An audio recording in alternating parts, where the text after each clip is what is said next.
இந்த காலையில் இந்த ஃபஸ்ட்டு பாதியில் என்ன பார்த்தோம் அப்படின்னா, இந்த வரலாற்று வந்து தொடர்பு படுத்தி பார்க்குறது, இந்த மாதிரியான அந்த விஷயங்கள் பற்றி ஒரு சில அடிப்படையான விஷயங்கள் பார்த்தோம். அதில் வந்து நபி ஸல்லல்லாஹு அலைஹி வஸல்லம் எப்படிலாம் தொடர்பு படுத்தியிருந்தாங்க, அப்புறம் அது தொடர்பு படுத்துறது சம்மந்தமாக அல்லாஹ் குர்ஆனில் வந்து சொல்கிறாங்க, அவ்வளு ஜமானும் ஆகிரு ஜமானுக்கும் அதில் லிங்க் இருக்குது, அதோடைய நாலேஜ் வந்து நமக்கு தேவை அப்படிங்கிறத குர்ஆன் வந்து சொல்லுது அப்படிங்கிறத விஷயமும் பார்த்துருந்தோம். அப்புறம் மூசா அலைஹிஸ்ஸலாம் கீழர் அலைஹிஸ்ஸலாம் சம்பவத்துடைய படிப்பினைகள் வந்து நம்ம பார்த்துருந்தோம், அதுலேருந்து என்னென்ன தேவை அப்படிங்கிறது. அப்போ இப்போ ரெண்டாவது பகுதி இன்ஷா அல்லாஹ் ஆதம் நபியுடைய முதல் வரலாற்றுடைய தொடக்கம் இருக்கு இல்லையா, அதிலிருந்து இருக்கக்கூடிய சில படிப்பினைகள் பார்த்துட்டு நபி ஸல்லல்லாஹு அலைஹி வஸல்லம் அவர்களுடைய வாழ்க்கையில் நடந்த ஒரு முக்கியமான ஒரு படிப்பினை உதைபியாலிருந்து சில விஷயங்களும் பார்ப்போம். இதில் ஆதம் நபியுடைய வரலாறு போகிறதுக்கு முன்னாடி இப்போ அந்த கல்வியுடைய வகைகள் நம்ம பார்த்தோம்ல, அப்போது இங்கே இன்னொரு தவறும் வந்து முஸ்லீம் சமுதாயம் வந்து பண்ணுது. என்ன பார்த்தீங்கன்னா, கல்வி ரெண்டாக பிரித்தது. கேட்டால் என்ன சொல்லுவோம், உலக கல்வி, மார்க்க கல்வி. துனியாவுடைய கல்வி, பில்டிங் கட்டுறது யார், எதோட என்ன கல்வி, உலக கல்வி. குர்ஆன் ஓதுறது மார்க்க கல்வி. சாஃப்ட்வேர் எப்படி எழுதணும் அப்படிங்கிறது உலக கல்வி. தொழிலுடைய சட்டத்திட்டங்கள் மார்க்க கல்வி. இப்படி நம்ம ரெண்டாக பிரித்து வச்சுருக்கோம். இப்போ இது வந்து சரியானதா கேட்டால் என்ன சொல்கிறோம், மார்க்க கல்வி நமக்கு தேவை, உலக கல்வி நமக்கு வந்து பிரச்சனை இல்லை, தேவையில்லைன்னு சொல்கிறதில்ல. இப்போ கொஞ்சம் அப்டேட்டாக இருக்கும், உலக கல்வியும் கொஞ்சம் தேவை அப்படின்ட்டு. பிரச்சனை இல்லை, உலக கல்வி கற்றுக்கலன்னா நம்ம சொர்க்கத்துக்கெல்லாம் நரகத்துக்கெல்லாம் போயிட மாட்டோம் அப்படின்னு சொல்கிறோம். ஆனால் உண்மை என்னன்னு பார்த்தீங்கன்னா, அப்படி வந்து குர்ஆன் வந்து பிரிக்கவே இல்லை. இதுவும் மார்க்க கல்வி தான். எது? ஆமாம், இப்போ பில்டிங், இப்போ சாஃப்ட்வேரில் எது ஹலால் ஹராமுன்னு உங்களுக்கு எப்படி தெரியும்? சாஃப்ட்வேர்னால் என்னன்னே உங்களுக்கு தெரியாமல் இருக்கும்போது அதில் எந்த செயல் ஹராம் ஹலால்னு உங்களுக்கு எப்படி தெரியும்? அப்போ இது வந்து ஒரு தவறான விஷயம். இப்போ இங்கே அதனால் என்ன நடந்ததுன்னு பார்த்தீங்கன்னா, ரெண்டு கல்வியாக இன்றைக்கி வந்து இன்ஸ்டிடியூட்டும் பிரிஞ்சு கிடக்கு. இந்த மதரசா தனியாகவும் துனியா நாலேஜ் தனியாகவும் எப்போ பிரிச்சோம்?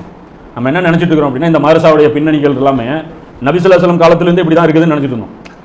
ஏபிசிடி வெளியே போய் கற்றுக்கிட்டாங்க, அலிபேத்தை மட்டும்தான் இங்கே கற்றுக் கொடுத்தாங்க அப்படிங்கிற அதுதான் கிடையாது. ஒரே கல்வி முறை தான் இருந்தது, அதை வந்து நம்ம மாற்றிருக்கோம். இப்போ இதனால் என்ன ஏற்பட்டுச்சு, இந்த மதரசாக்கள்லாம் இந்த வெள்ளக்காரன் காலத்தில் தான் இந்த மதரசாக்கள், இங்கே இந்தியாவில் இருக்கக்கூடிய இந்த தேவபந்து மதரசா இதெல்லாமே இப்போ தான் தொடங்கப்பட்டது. அதற்கு முன்னாடி கல்வி அப்படின்னா ஒரே பேக்கேஜை தான் வச்சுருந்தாங்க. அப்போ துனியாவுடைய விவகாரங்கள் உங்களுக்கு என்னன்னு தெரிஞ்சாதான், அதுவும் வந்து உலக கல்வி கிடையாது, மார்க்க கல்வி தான். அதனால் என்ன ஏற்பட்டுச்சுன்னு பார்த்தீங்கன்னா, ஒரு வகை ரெண்டு வகையான மக்கள் உருவாயிட்டாங்க கல்வியாளர்களில். இன்னைக்கு சொசைட்டியில் ரெண்டு வகையான மனிதர்கள் வந்து உருவாயிட்டாங்க. ஒரு வகை மனிதர்கள் எப்படி இருக்காங்க அப்படின்னா, உலகில் அனைத்து துறை சார்ந்த அறிவும் அவர்களுக்கு இருக்கும். ஒரு நிர்வாகத்தை எப்படி நடத்துறது, ரயில்வே துறை எப்படி நடத்துறது, அந்த அறிவு அந்த ரயில்வே டிபார்ட்மெண்ட் படித்தவனுக்கு ஃபுல்லாக இருக்கும். மெடிக்கல் துறை எப்படி நிர்வாகம் செய்கிறது எல்லாமே அவனுக்கு இருக்கும். எல்லா துறை சார்ந்த அறிவும் அவனுக்கு இருக்குது. ஆனால் அவனுக்கு நீதினா என்னன்னு அவனுக்கு தெரியாது. புரியுங்களா?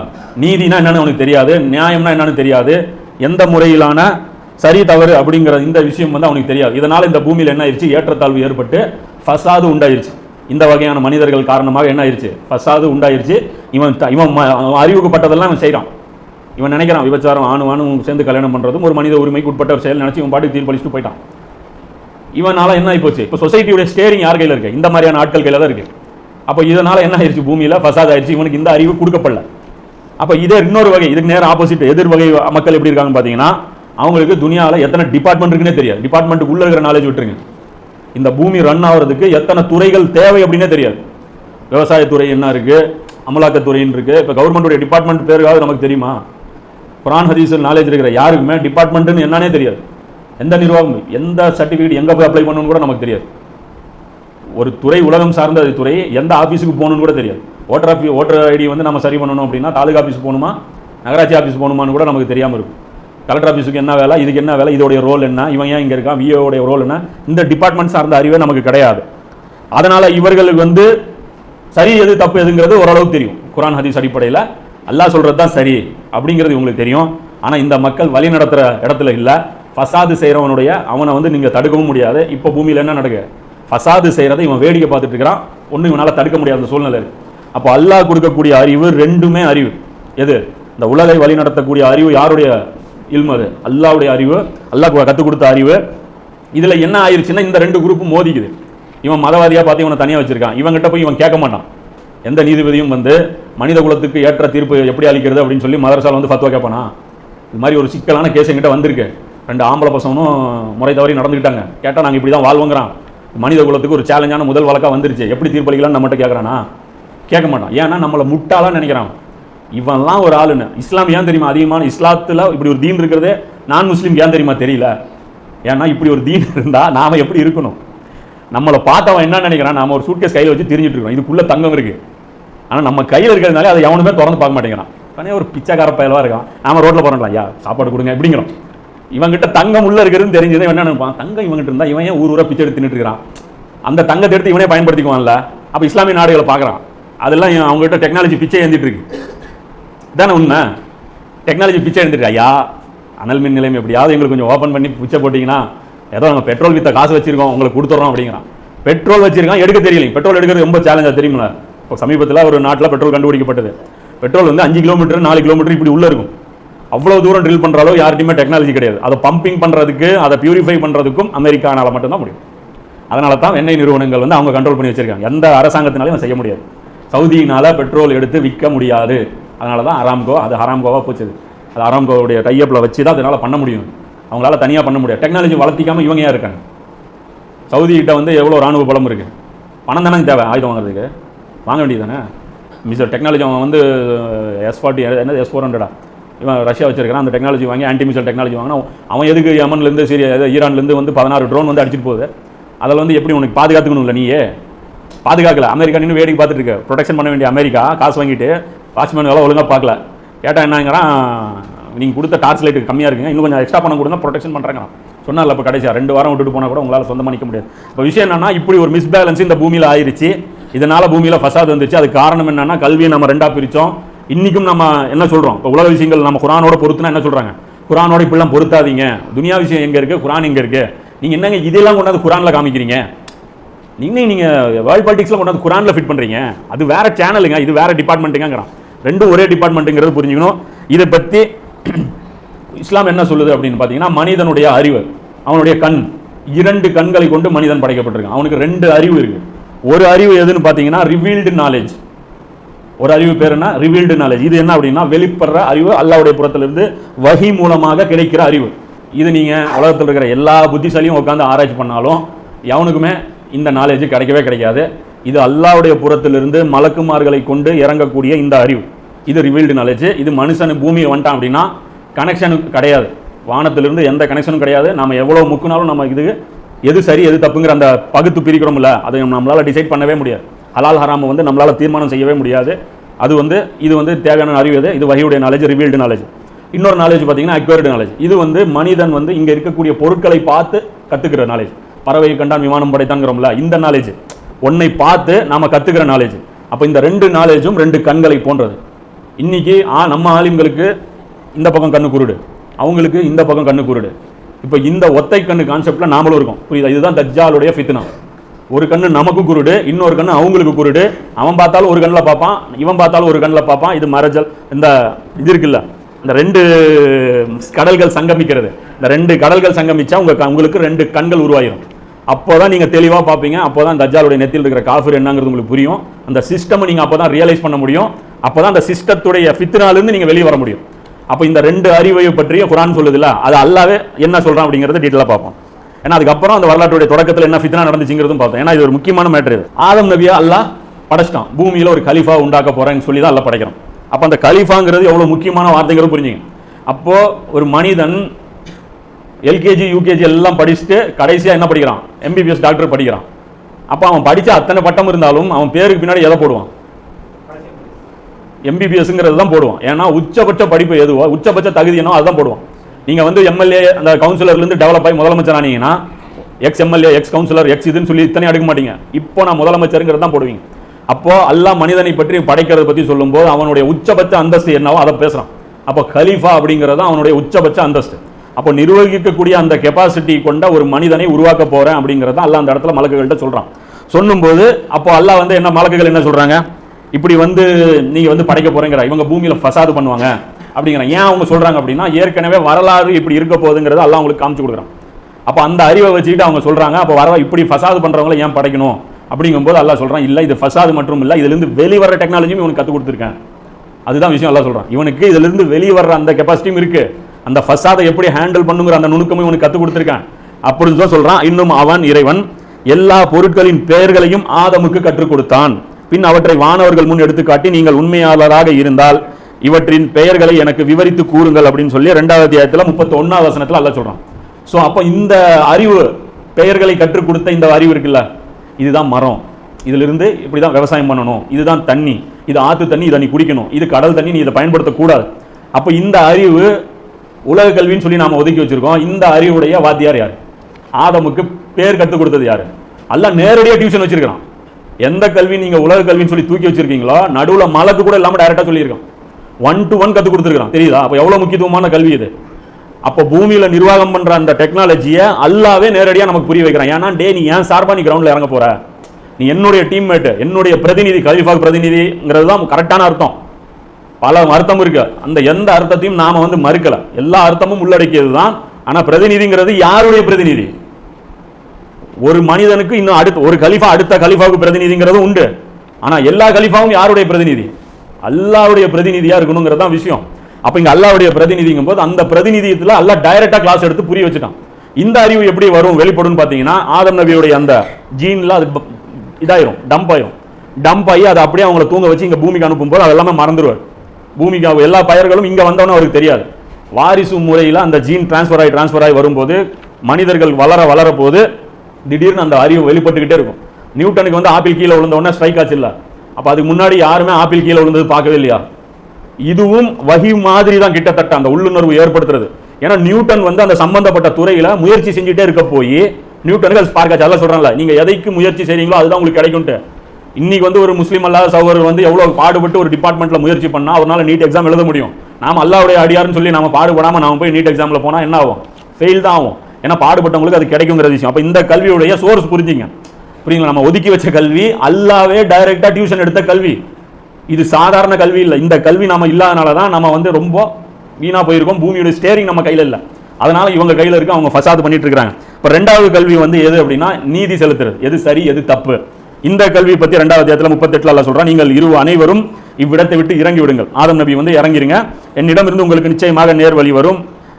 அதை யார் பின்பற்றினார்களோ அவர்களுக்கு எத்தகைய பயமும் இல்லை, அவர்கள் துக்கப்படவும் மாட்டார்கள். சோ இந்த கல்வி எது? இது வஹியுடைய கல்வி. இது பூமிக்கு போனதான் ஆதமுக்கு கிடைக்கும். அது ஆதமு சுயமா சிந்திச்சு எல்லாம் தீர்மானம் பண்ண சொல்லல. நீ பாட்டுக்கு நீ சுத்திட்டு வர வேண்டிய நேரத்தில் வர வேண்டிய காலகட்டத்தில் வரும், முன்னாடியும் வராது பின்னாடியும் வராது. இதுல இன்னொரு முக்கியமான விஷயம் தெரிஞ்சுக்கணும். நபி ஸல்லல்லாஹு அலைஹி வஸல்லம் பொறுத்தவரைக்கும் எல்லா இறைத்தூதர்களும் தீமை பெருகிரும், அதை அழிச்சு அதை நீக்கிட்டு சரி பண்றதுக்கு தான் வருவாங்க. சிலை வழிபாடு பெருகிச்சா அதுக்கப்புறம் தான் யார் வந்தா? நூஹ் அலைஹிஸ்ஸலாம் வந்தாங்க. ஃபிரௌன் அடிமைத்தனம் பண்ணிட்டானா அதுக்கப்புறம் அடிமைத்தனத்திலிருந்து விலகி வந்தாங்க. ஆனா நபி ஸல்லல்லாஹு அலைஹி வஸல்லம் பொறுத்த வரைக்கும் உல்டா, பிரச்சனை வர்றதுக்கு முன்னாடி அனுப்பப்பட்ட நபி. அதனால தான் சொல்றாங்க, நீங்க சொல்ற இந்த நவீன கால பிரச்சனைக்கு குர்ஆன்ல தீர்வு இல்லை நம்ம உலமாக்கள் சொல்றாங்கல்ல, அது காரணம் என்னன்னா, ஏன்னா ரசூலுங்கிறவர் எப்பயுமே லாஸ்ட்ல வரணும், லாஸ்ட்ல பிரயோஜனம் இருக்காது இந்த கடைசி சமுதாயத்தை பொறுத்த வரைக்கும். அதனால இந்த யுகத்துடைய தொடக்கத்துல நபி அனுப்பிட்டு இவரை ஃபாலோ பண்ணி நீங்க வாழ்ந்துக்கோங்கன்ட்டான். முன்னாடி பிரச்சனை உருவாது, பிரச்சனை இன்னைக்கு தான் உருவாகிருக்கு. ஃபசாத் பூமியில இப்பதான் உருவாகிருக்கு. ஃபசாதுக்கு முன்கூட்டியே சொல்யூஷனோட அனுப்பிட்டான். அந்த படி பேட்டர்ன்ல வந்திருந்தோம்னா ஃபசாத் வந்திருக்காதுன்னு அல்லாஹ் சொல்லிட்டான். அப்ப அதை நம்ம முன்னாடியே தவற விட்டுட்டோம் அப்படிங்கிறது ஒரு முக்கியமான ஒரு விஷயம். இன்னொரு உலக கல்வி சம்பந்தமா இன்னொரு முக்கியமான இது இந்த பூமியுடைய நிர்வாகம் இருக்குல்ல. ஏன்னா நிர்வாகம் சம்பந்தப்பட்டது அந்த வரலாற்றின் முதல் பகுதியும் கடைசி பகுதியும் சொல்றோம்ல, பிரச்சனையே கிலாஃபத் பத்தி தான் நடக்க போகுது. ஆதம் நபி படைக்கும் போதும் இருந்த வெறும் 2 பேர் இப்லீஸும் ஆதம் நபியும் இருக்கும் போதும் கிலாஃபத் தான் பிரச்சனை. இப்போ உலகம் கடைசி கிளைமாக்ஸ் இருக்குல்ல, இப்பவும் கிலாஃபத் தான் பிரச்சனை. அதனால கிலாஃபத்தை பத்தியும் சில தவறான புரிதல்கள் இருக்கு, அதையும் நம்ம கிளியர் பண்ணிடணும். என்ன நாம விளங்கி வச்சிருக்கிறோம், பொதுவா இந்த மதம் சார்ந்த சிந்தனை மட்டுமே வச்சிருக்கிற ஒரு சார்ந்த சிந்தனையாளர்கள் என்ன சொல்றாங்க அப்படின்னா, உங்களில் யார் ஈமான் கொண்டு நற்செயல்களை செய்கிறார்களோ அவர்களை அவர்களுக்கு முன்னிருந்தவர்களை ஆட்சியாளர்களாக ஆக்கியது போல் உங்களையும் அல்ல ஆட்சியாளராக்குவான். ஸோ அதனால நாம நம்பிக்கை கொண்டு நல்லறங்கள் செய்யறதுல ஃபோக்கஸ் பண்ணா போதும். இது மாதிரியான விஷயங்களுக்கு நாம முக்கியத்துவம் கொடுக்க வேண்டியதில்லை. துனியாவுடைய நிர்வாகம் எப்படி நடக்குதுன்னா நம்ம பெருசாக அழிக்க வேண்டியதில்லை. நம்ம பாட்டுக்கு சாலியான ஒரு கேரக்டர் வளர்த்திக்கிட்டா போதும் அப்படின்னு நாம சொல்றோம்ல. இது ஒரு தவறான ஒரு முன்னுதாரணம். இது சம்பந்தமா அந்த ஜெருசலம் பத்தி பேசணும்ல, அதிலே சொல்லியிருப்போம். ஏன்னா இது யூதர்களை பார்த்து அல்லாஹ் சொல்றான், இது ஜெருசலம் உங்க கையில வேணும் அப்படின்னா உங்களுடைய கேரக்டர் சரி பண்ணிக்கங்க, நான் உங்களுக்கு கொடுக்குறேன் அப்படிங்கறது அல்லாஹ் அந்த இடத்துல சொல்ற நேரடி விஷயம். ஏன்னா இதற்கு மாற்றமாக குர்ஆனில் வேற நிறைய விஷயங்கள் நாம பார்க்க முடியும், நடைமுறையிலும் நம்ம என்ன பார்க்க முடியுது, இதுக்கு மாற்றமான சூழ்நிலை தான் இருக்கு. அப்ப இந்த வசனத்திற்கு இந்த பொருள் தான் சரியான பொருள் அப்படின்னு நம்ம விளங்கணும்னா, எவன்லாம் ஆட்சியில் உட்கார்ந்துட்டு இருக்கானோ அவன்லாம் யாரு? ஒழுக்க சீலர்னு ஆயிரும். யாரெல்லாம் ஆட்சியில் உட்கார்ந்துட்டு இருக்கானோ, ஏன்னா நம்பிக்கை கொண்டு நல்லறம் செஞ்சா ஆட்சி கையில கொடுப்பாங்கிறான். அப்ப ஆட்சி ஒருத்தன் வாங்கியிருக்கானா, நம்பிக்கை கொண்டு நல்லறம் செய்யாமல வாங்கியிருப்பான். அப்ப இந்த கோணத்துல சிந்திக்கும் போது இது தவறான சிந்தனை அப்படிங்கிறதும் புரியுது. ஏன்னா இன்னைக்கு ஃபிரௌன் ஆட்சி எல்லாம் கொடுத்துருக்கான், நம்ரூத் இருந்திருக்காங்க. அப்ப இந்த மாதிரியான தீய ஆட்சியாளர்கள்லாம் இருந்திருக்காங்க, ஒரு நல்ல தகுதியும் இல்லாமலே. சோ அதனால இந்த விஷயம் பொறுத்த வரைக்கும் தப்பானது. ஆட்சிக்கான அசல் தகுதி எது அப்படின்னா, ஆதமுக்கு அல்லாஹ் அந்த பெயர்களை கற்றுக் கொடுத்தான் பாருங்க, அதுதான் அசல் தகுதி. மலக்குகள் கூப்பிடும்போது கேட்கும்போது கூட மலக்குகள்கிட்ட அல்லாஹ் என்ன சொல்றான்? மலக்குகள் சொல்றாங்க, நாங்கள் தான் உன்னை போற்றி புகழ்ந்து கொண்டிருக்கோமேங்கும் போது, இல்ல இவனுக்கு பாருங்க இந்த குவாலிஃபிகேஷன் இருக்குங்கிறான். எந்த குவாலிஃபிகேஷன்? இல்ல இவன் நல்லவன், ஆதம் நல்லவர்னு அல்லாஹ் கொடுத்தான், அவருக்கு நிர்வாகத்துடைய அந்த திறமை இருக்கு, அது நாம கத்து கொடுத்துருக்கோம் அப்படிங்கலாம். இதுவே கொஞ்சம் கூடுதலா தகவலா பார்க்கும்போது இந்த தாலூத்துடைய சம்பவம் இருக்குல்ல, பனி இஸ்ராயீலுடைய சம்பவம். அப்போ அதுல வந்து என்ன நடக்குதுன்னா, அந்த சாமுவேலுங்கிற ஒரு நபி இருக்கிறாரு, அந்த நபிக்கு வயசாயிருச்சு, அவரால் போரிட முடியாத ஒரு சூழல் ஏற்படுது. அந்த நேரத்தில் பனி இஸ்ராயீல்கள் பிரிஞ்சு இருக்கிறாங்க. ஒன்றுபட்ட ஒரு தலைமையின் கீழே நீங்க நின்று சண்டை போடணும் அப்படிங்கிறது அல்லாஹ்வுடைய, அவங்களே கேட்கறாங்க அந்த நபி கிட்ட, எங்களுக்கு ஒரு தலைவரை ஏற்படுத்தி கொடுங்க, அது அவருக்கு கீழே வச்சு நாங்க வந்து ஒன்றாக வந்து நம்ம போர் புரிகிறோம் அப்படின்னு சொல்லி கேட்கும்போது அல்லாஹ் என்ன பண்றான், தாலூத்துங்கிற ஒருத்தரை தேர்ந்தெடுக்கிறான். அந்த தாலூத்துடைய தேர்வு எதன் அடிப்படையில் ஏற்படுத்தப்பட்டது? அப்ப அதிலே வருது அந்த வசனத்துல, அவர் சொன்ன உடனே அல்லாஹ் என்ன பண்றான், தாலூத்தை தேர்ந்தெடுத்த உடனே அந்த மக்கள் கேட்கறாங்க, எங்கள் மீது அவர் எப்படி அதிகாரம் செலுத்த முடியும், அவரை விட நாங்கள் தகுதியுடையவர்கள், மேலும் அவருக்கு திரண்ட செல்வமும் இல்லை, கொடுக்கப்படவில்லை என்று அவங்க சொல்றாங்க. இவர் எப்படி எங்களை விட எங்களை லீட் பண்ற அமீரா நீங்க போடலாம்? இது அல்லாஹ்வுடைய அதிகாரம் இருந்தாலும் ஒரு காரணமும் இல்லையே, இவர்கிட்ட பெரிய ஒரு ஃபேமிலி பேக்ரவுண்டும் இல்ல, பணத்திலையும் பொருளாதாரத்திலையும் ஒரு பெரிய ஆளா இல்ல, இவரை ஏன் நீங்க செலக்ட் பண்றீங்கன்னு சொல்லி அந்த நபிகிட்ட கேட்கும்போது அல்லாஹ் சொல்றான், அதற்கு அவர் நிச்சயமாக அல்லாஹ் உங்களை விட அவரையே தேர்ந்தெடுத்திருக்கிறான், இன்னும் அறிவாற்றலிலும் உடல் வலிமையிலும் அவருக்கு அதிகமாக வழங்கியிருக்கான். ரெண்டு காரணம் சொல்றான். அதுல இவர் தான் உங்கள சாலிஹானவர், உங்கள இவர் தான் நல்லடியாருன்னு கிடையாது, ஆனா இந்த வேலைக்கு இவர் தான் ஃபிட்டுங்கிறான்.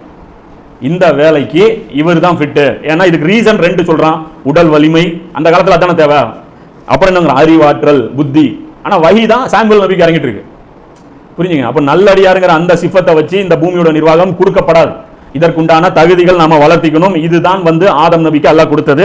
இது ஒரு முக்கியமான ஒரு விஷயம். ஒரு உதாரணம், ஆரம்ப காலகட்டமும் இறுதி காலகட்டமும் ஒரே மாதிரி எப்படி இருக்கும் பாத்தீங்கன்னா, சூரத்து ரூம்ல ஒரு உதாரணம், அலிஃப் லாம் மீம், ரோமாபுரி வெற்றி கொள்ளப்பட்டு விட்டது, சமீபத்தில் உள்ள பூமியில் அவர்களின் தோல்விக்கு பிறகு அவர்கள் வெற்றி அடைவார்கள், ஒற்றையான சில வருடங்களில் அவர்கள் வெற்றி அடைவார்கள், அதிகாரம் முன்னரும் பின்னரும் அல்லாஹ்வுக்கே உரியது, அந்நாளில் விசுவாசிகள் மகிழ்ச்சி அடைவார்கள் அப்படின்னு சொல்லி 30 அத்தியாயத்தில் 1வது வசனத்திலிருந்து 4வது வசனத்தில் அல்லாஹ் சொல்றான். இப்போ இங்க ரோமாபுரி வெற்றி கொள்ளப்படுவதை பற்றி ஒரு வரலாற்றுல ஒரு நிகழ்வு இது நடந்திருக்கு. இப்போ இதே நிகழ்வு இவர் வந்து கான்ஸ்டான்டினோபிளோட இவர் பொருத்துறாரு, அது பொருத்தமா ஹதீஸுக்கும் விளக்கமாகவும் இருக்கு. இப்போ இந்த ரோமாபுரி தோல்வி அடைஞ்சாங்க, யாரு? ரோமர்கள் வந்து பாரசீகர்கள்ட்ட தான் தோல்வி அடைஞ்சாங்க.